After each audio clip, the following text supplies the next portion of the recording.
I wanted to tell you about 3 movies I attempted to watch over the Christmas holidays that I didn't really care for. I DNF'd them. And 2 of the films are Hallmark movies. The other one is just something that I happened to watch. I believe it was on Amazon Prime. The first movie was an Alpine Holiday, and for that one, I couldn't even get past the first few seconds. The movie itself is about a grandmother who wants to bring together 2 estranged sisters. They go on some trip, I think to the Alps or the Swiss Alps or something like that. Like, again, I didn't watch the movie. And she's trying to recreate, I think, a trip from her past, the grandmother is. So she brings these 2 sisters together. I didn't like it because I first started watching it. Like I said, I didn't get past the first minute. The sisters are estranged, so they haven't seen each other in a while, I'm assuming. One of the sisters hears somebody trying to open the door. Her door, like her apartment door. And so what she does, she thinks it's a burglar. She runs to get a Christmas wreath, goes to stand by the door to use it as a weapon. When the door opens, her sister walks in and her sister sees her holding up this wreath as if she's going to slam it onto her head. I turned it off. I thought that was very dumb. I didn't understand why she would grab a wreath. If she actually thought it was a burglar, I thought she would have done something else. Even if she yelled out, "Who is it?" or something. I can't see somebody grabbing a wreath if they actually think it's a burglar, because a burglar would have had probably a gun or some sort of weapon. If you did something like that, then you would probably get shot. So I didn't really quite understand. On some of the Facebook groups, they were telling me, they said it was some kind of humor, but I didn't understand the humor. It reminded me of something that would happen in a cartoon, not in a movie with real people in it. So it was very cartoonish, amateurish, I don't know. It was hideous. I had to turn it off, so I didn't finish Alpine Holiday. I didn't go past that point. If it got better later, let me know. If you really loved the Alpine Holiday, let me know. If you didn't like it, let me know. But I just thought it was very unrealistic and very stupid, so I turned it off. The second one I tried to watch, The Snow Must Go On.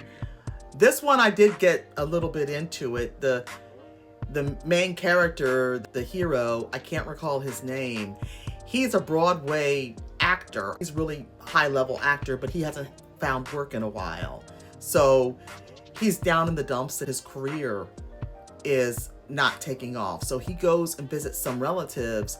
He finds out that, I think it's his niece, that her Christmas play needs a director. So I think he hesitantly volunteers. I think they had to do some coercing to get him to do it. But again, I don't remember. I watched this a while ago. But he does agree to volunteer to do this play. Of course, he hits it off with, I think it's his niece's teacher or his niece's music teacher or something. It's somebody else who's affiliated with the play. Sparks fly between them. I just got bored watching it. For whatever reason, I couldn't finish it. It was better than Alpine Holiday. It was better than that, but I just got bored, so I didn't finish that one. The third one that I didn't finish was Christmas Romance at the Roanoke Ranch. Now, this one is not a Hallmark movie. This one is a movie, I think I saw it on Amazon Prime or somewhere. And it's a Christmas movie. It's a romance movie. My problem with it, I tried to watch it. I really gave it a chance. What I didn't like about it, it reminded me of somebody trying to make a movie that wasn't seasoned. Someone who hasn't made movies before. Let's say somebody like me. If you were to tell me to make a movie and I go get actors and the sets, the acting and the actors, they just weren't polished to me. It felt like I felt like you were watching maybe a high school play or something. Like somebody who's doing this as a project versus someone who has experience making movies. I just got bored, and again, it reminded me of a high school play. So I didn't finish that one either.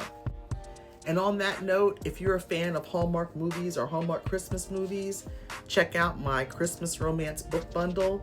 Sugar and Spice is the story about Mason and Sheila. Mason is an identical twin and he stutters. When Sheila first spots Mason in the bakery, this new bakery that opens up in town, she's upset and stunned because she thinks it's her ex who's coming back to torment her. She doesn't understand why her ex came back because their breakup was very awful. Her ex is not a baker. So she rushes into there yelling and screaming at him, and it turns out it's not her ex. It's her ex's identical twin brother. But he can barely get the words out because he stutters so badly. He's attracted to Sheila. Mason is attracted to Sheila. His identical twin brother's ex-girlfriend is who he's attracted to. And he wants to ask her to be his date to his grandmother's Christmas ball, but he doesn't know if he can gather up the courage to ask her. He's afraid he's going to stutter so badly that he can't get the words out. Meanwhile, Sheila is going through a lot. She's lost her job. She doesn't have any money. And her father has gotten out of prison recently and wants her to come and visit him. So she doesn't have the money to buy a plane ticket.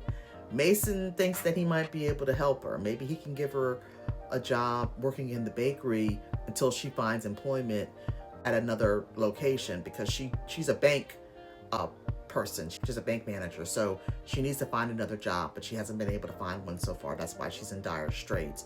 So it's the Christmas season, and there's all kinds of desserts and sweets. You will love it. If you like Hallmark Christmas movies, you will love my books. Over 300 5-star ratings and reviews. You will love all of them. Check them out. I will leave a link in the comments. You can also check my link tree and you'll find the link for the Christmas Romance book bundle up there. So thanks for listening, and I hope you enjoy the rest of your day.